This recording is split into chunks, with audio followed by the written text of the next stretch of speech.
Hi students, good evening to all of you. I did not share the link because many of you are finding network issues and you are not able to join the class. So I'll be posting this recorded lecture only. Let us continue the essay, the object of study. This is, I think, the fourth lecture on the object of study. So yesterday we have seen the speech circuit and how Sashore was explaining how language, his question of where the crystallization of this language, occurred and in what part he's telling that. So it is not the crystallization in the physical or psychological aspects, but it is the crystallization in the social aspect. And then he is slowly discriminating or distinguishing between the language of individual, that is speech, and language as a phenomena, that is the linguistic structure as such. So this is where he actually uses this word lang and parole. Okay, lang is the speech act of individual and parole is the language as a system. So he actually is defining what is speech. Speech, on the contrary, is an individual act of the will and the intelligence. So, speech, of course, is the individual act of the will and intelligence. That means what? We speak at our will. And of course, we have this intelligence to, what you say, um, imbibe in ourselves this language as a whole. Okay, all the members of a linguistic community, of course, will have this intelligence, and we of course communicate with this intelligence only. This is individual act, and in which one must distinguish. Of course, Ajur is saying that in this individual act of will and intelligence, one has to distinguish the combinations through which the speaker uses the code provided by the language in order to express his own thought. So, how the combination? So, yesterday I have given you the example of Kika. Okay, if I say that, you may not be able to guess any meaning because I am reversing the word kaki. So, the kaki word, of course, you have. When I utter this, of course, you can very well guess or understand the meaning, attach the signifier to the signified. So here, actually, while speaking also, though the speech is an individual act, while speaking also, the speaker uses the code. So the code that is already in our mind, that is provided by the language as a system is the provides us the code that we should use in order to express his own thought, to express our thoughts. Of course, we have the code that is provided by language as a system. And second thing is the psychophysical mechanism which enables him to externalize these combinations. So how it is not enough simply that we know the sounds or codes, but we should be able to exercise it, means to pronounce it. This is the phonation. Simply, if you know the sounds and if you can't produce them, there is no use. So the as an act of individual, that is the speech as an individual act, of course, combines these two concepts, that is the combinations through which we use the code that are provided by our linguistic structure or language as such, and the psychophysical mechanism. The psychological, physical is relating to our physical organs, the vocal organs, etc., and which enables him to externalize, so giving out the sound, so that the speech circuit we have seen is having the speaker and the listener. So if you externalize, if the speaker externalizes it only, the listener can listen. Okay, and then he says it should be noted that we have defined things, not words. So naturally, when we are using language, we are defining things, not words. And he says, consequently, the distinctions established are not affected by the fact that certain ambiguous terms have no exact equivalents in other languages. So, the distinctions that are established are not affected by the fact that certain ambiguous terms have no exact equivalents in other languages. So this is where actually foreign language learners, in the means if we are also foreign language learners, because English is a second language for us, and it is not our mother tongue. When we learn through the translation method, of course we find very difficulty, we find difficulty in translating some of the sounds, because there is, um, because the language, the nature of language as such, because we are not defining words but we are defining things.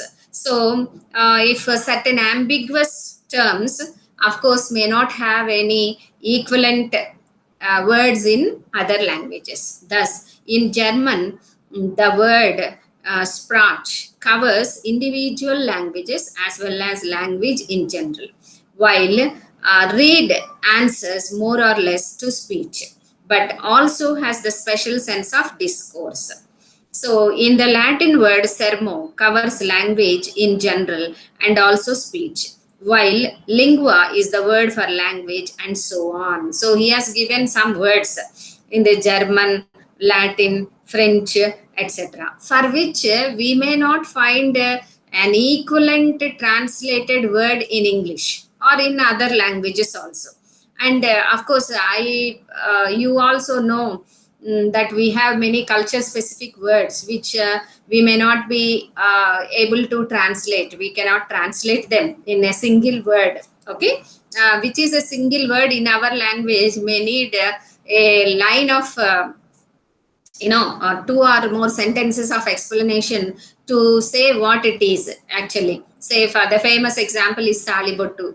In English there is no such tradition, but we have that. To say what it is in English, we have to write one sentence or more than a sentence, etc. So in the similar manner, of course, here Sajur has taken German word, Latin word, and then a French word also, where they have different meanings. Sparch of course covers individual languages as well as language in general. So but here in English, of course, in maybe he Sashur distinguished between the individual speech act and language, that is lang and parole. He brought that, but in German it is not there, and in Latin also we have sermo. It covers language as well as speech, and while lingua is the word for language, and so on in French. So no word corresponds precisely to any one of the notions we have tried to specify above. So he says that he specified the speech act and the language in general, the structure of language or language phenomena in general. So there is no word. That is why all definitions based on words are vain. So he says, whatever we take, whatever definitions based on words that we take are vain, because from one language to the other, they may not be able to communicate the whole sense of that particular word in a particular language. That is why all definitions based on words are vain. It is an error of method to proceed from words in order to give definitions of things. So he says that it is an error to proceed from words in order to give definitions of things. And then in the rest of part of this essay, he is trying to summarize language as a structured system will have the following characters. I think he's mentioning, I think, four characteristics of language. So let us see what are they. So amid the disparate mass of facts involved in language, he says that first point is of all the multiple facets that are involved in the language, as we have already discussed, he is saying that linguistic structure stands out as a well-defined entity. So, of course, Sashour's aim in this essay is to say that the object of study for a linguist or linguistics is the linguistic structure. So, to summarize, he is saying that it is, of course, a defined entity. It stands out as a defined entity. It can be localized in that particular section of the speech circuit where sound patterns are associated with concepts. Where we have to identify it in the speech circuit, he is saying that linguistic structure can be localized in the circuit where sound patterns are associated with the concepts. It is the social part of language. So, what is a linguistic structure according to Saussure? It is the social part of the language, external to the individual. So, external to the individual who by himself is powerless either to create or to modify. So, yesterday I told you, all of you are using the word kaki, and if I want to say kika for the same concept or the same image that we get when listening to that word, no one will understand. So we are helpless as individuals because we are actually governed by the language only. Now we think that we are using language, but of course language is above us. Okay, and here Saussure is saying that individual, of course, is powerless either to create it or to modify it. Now he cannot create it. Now language has already evolved. Now it is not in the beginning. So maybe millions of years ago, it started evolving, and of course, our forefathers might have generated it, and we are following it. Okay, it exists only in virtue of a kind of contract agreed between the members of a community. This is all I have already discussed. Language is like a social contract theory where a particular linguistic group, of course, agree upon using a particular code, attaching a particular signifier to a particular signified. On the other hand, the individual needs an apprenticeship in order to acquaint himself with its workings. So, but how the individual will learn it? Unless he is in the society, he can't learn it. So, as a child, he undergoes that apprenticeship and he assimilates it only gradually. So, as the human child is born, and as it is living with other human beings only, gradually he will accumulate it, or he acquires it. Acquisition, language acquisition. I told you, in the absence of human environment or in the absence of one particular linguistic environment, that particular child may not be able to pick up the language. So it is quite separate from speech. So here language as a system, linguistic structure as a system is different from speech. A man who loses the ability to speak nonetheless retains his grasp of the language system. So of course, to some extent, he may retain the language system, provided he understand the vocal signs he hears. If he is able to hear, sometimes I agree. That is what we have discussed in yesterday's class. That is aphasia and agraphia. We have seen sometimes it may happen that aphasia and agraphia may occur together, and it is not always a man or the patient of aphasia may not have agraphia, or agraphia patient may not have aphasia. This may also be there because speech is always an act of individual, and of course he says that though human being lacks the act of speech, he retains the act of writing, provided he understands the vocal signs he hears. If he is not able to hear, what happens? Of course, he can't even write also. So that is different. And of course, if he is having some psychological problem also, he may not be able to write. But whatever it is, to summarize, Sashur is stating that linguistic structure stands out as a well-defined entity in the multiple aspects that we have seen, how language is involved with. So many acts, so many aspects are involved in making of a language. How we can utter, how we can think, and how we can listen, etc. Okay, and then second point, Sashur says, what is it? A language system, as distinct from speech, is an object that may be studied independently. So he says a language system is an object of study distinct from speech. It is not about the speech act or speech organisms, etc. But language system can be studied independently, according to Shasu.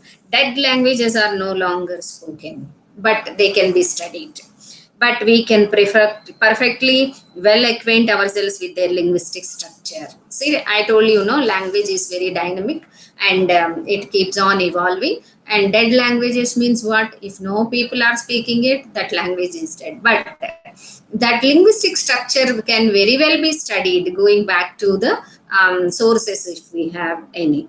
And a science which studies linguistic structure is not only able to dispense with other elements of language, but is possible only if those other elements are kept separate. So he says that language, of course, as we have seen, is involving multiple facets. But Sashur is saying that we have to separate them, and we have to focus on the language structure only. Then only we can develop a kind of science of language. And then thirdly, he says, while language in general is heterogeneous, a language system is homogeneous in nature. So he says languages in general are heterogeneous, but language system, the system of how we make sounds, combine sounds into words into sentences, etc. Like a system, Sashur feels that it is homogeneous. Language is homogeneous in nature. It is a system of science. So any language is a system of science in which the one essential is the union of sense, sound pattern. He says that any language as a system is homogeneous, and only one factor that guides is the relation between the sign and the sound pattern. Both parts of the sign being psychological. Both parts of the sign being psychological. And then the fourthly, he says that linguistic structure is no less real than speech. So linguistic structure is also as real as speech, and no less amenable to study. It also can be studied. Linguistic science, although essentially psychological, are not abstractions. Of course, linguistic science are abstractions. We are having the science, the associations ratified by collective agreement. How we have a different alphabet and how we combine different alphabet to get a word that is actually ratified. The collective, ratified means agreed upon by the social contract or agreement, which go to make up the language, are realities localized in the brain. They are the realities that are localized in the brain. Moreover, linguistic science are, so to speak, he says, linguistic science are, so to speak, tangible. That means easily seen or recognized. Writing can fix them in conventional images. Of course, invention of the writing, the script for any language, of course, has crystallized this images, conventional in images, whereas it would be impossible to photograph acts of speech in all their details. Of course, the acts of speech cannot be photographed or fixed in images, but linguistic science can be fixed in images according to Saussure. The utterance of a word, however small, involves an infinite number of muscular movements, extremely difficult to examine and to represent. So, speech act, individual speech act, he says, unlike the language system or linguistic structure, is a very complex pattern. We cannot explain what movements are taking place when you utter a single sound or many sounds, etc. So, in linguistic structure, on the contrary, there is only the sound pattern, and this can be represented by one constant visual image. So, in the linguistic structure, the sound pattern is represented by one constant visual image. Say, for example, A. If I say A, we are uttering, and A, we have an image for it. And for if one leaves out of account that multitude of movements required to actualize it in speech, each sound pattern, as we shall see, is only the sum of a limited number of elements or speech sounds. And these can in turn be represented by a corresponding number of symbols in writing. So each sound pattern, of course, is represented by corresponding sounds. Our ability to identify elements of linguistic structure in this way is what makes it possible for dictionaries and grammars to give us a faithful representation of a language. So, this is how he says language, grammar, dictionaries have evolved. A language is a repository of sound patterns, and writing is their tangible form. So he says that a language is nothing but a storehouse of sound patterns, and writing is a tangible form, means seen, visible form. Visible form. Writing of a language is the visible form of it. And so with this, the summarization of the 4 points about the linguistic structure, he comes to the third part of this essay. This is languages and their place in human affairs, which is semiology. So, actually, Saussure is the father of semiology, and he says, what is the place of language in human affairs? This is what is studied by semiology. So, all the characteristics that we have studied, he says, they lead us to realize another aspect which is very important. What is that a language defined in this way from among the totality of facts of language has a particular place in the realm of human affairs, whereas language does not. So, if we define language in this way only, you can find its place in the human affairs. A language, as we have just seen, is a social institution. So he says that the language, as if we observe like this, becomes a social institution, but it is in various respects distinct from political, judicial, and other social institutions are also there for us. And as we have seen the example of Whitney, where he considers that perhaps the selection of vocal organs for our speech is only a choice by nature, etc. He is not, Saussure is not going to that extent, but though he recognized the social aspect of language, he is trying to what you call distinguish between other social institutions. It is not like other political or judicial institutions. And he says, its special nature emerges when we bring into consideration a different order of facts. He says that to recognize that language is a social institution, but it varies from other social institutions, we have to recognize some different facts. So, what are those facts? Let us see. A language is a system of signs expressing ideas, and hence comparable to writing. The deaf and dumb alphabet, symbolic forms of politeness, military signals, and so on. It is simply the most important of such systems. So, language is compared to writing. It is therefore possible to conceive of a science which studies the role of signs.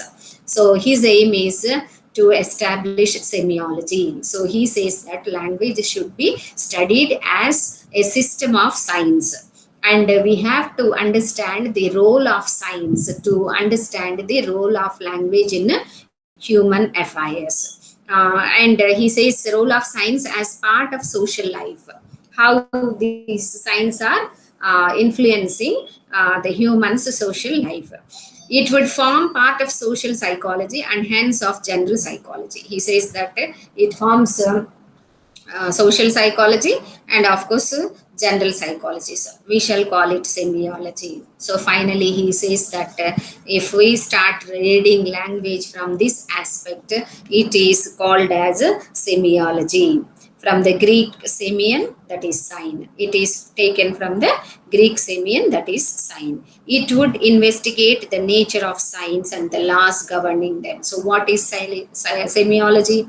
Semiology is the study of signs. It examines the nature of signs and laws governing these signs. And then, since it does not yet exist, one cannot say for certain that it will exist, but it has a right to exist, a place ready for it in advance. So he says that it is the time to start this branch of study, that is semiology. So in his time, he felt that it is not existing, but in future it may exist. But of course, it became one of the very crucial, important branches of study, of course, in linguistics, semiology. Linguistics is only one branch of this great science, general science. He says that linguistics is a branch of semiology. And the laws which semiology will discover will be laws applicable to linguistics also. So he is making semiology as a bigger science, and he is making linguistics as one part of this science. It is for the psychologists to determine the exact place of semiology. The linguist's task is to define what makes languages a special type of system. Whether semiology can be one particular science or not, where its place should be, etc., is for the psychologists, he says. But what are the linguists' task? He is defining that a linguist's task is to define what makes languages a special type of system within the totality of semiological facts. So a linguist has to work out how language becomes a special type of system within the semiological facts. Signs are not only in language, in other purpose also the signs are there. So this question will be taken up then. He says that during the time of his writing this essay, this semiology is not yet recognized as an autonomous science, but of course he argues for that.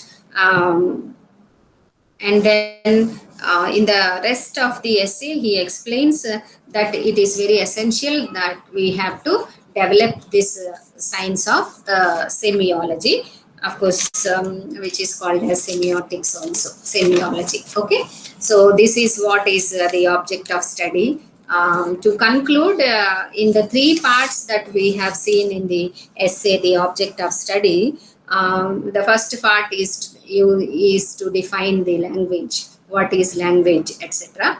And the second part is actually the linguistic structure and its place among all the facets of language, and then language and its place in the human affairs, that is semiology. So I did not give you any PPTs in that.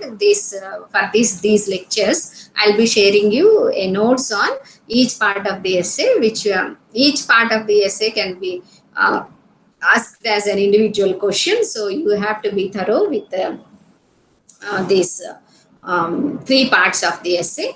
And this can be asked, the last part can be asked as a short answer also. So there is a scope that you may get 3 questions from this essay. That is, 3 parts can be 3 questions, asked as three questions. Okay, have a nice time. I'm closing this lecture.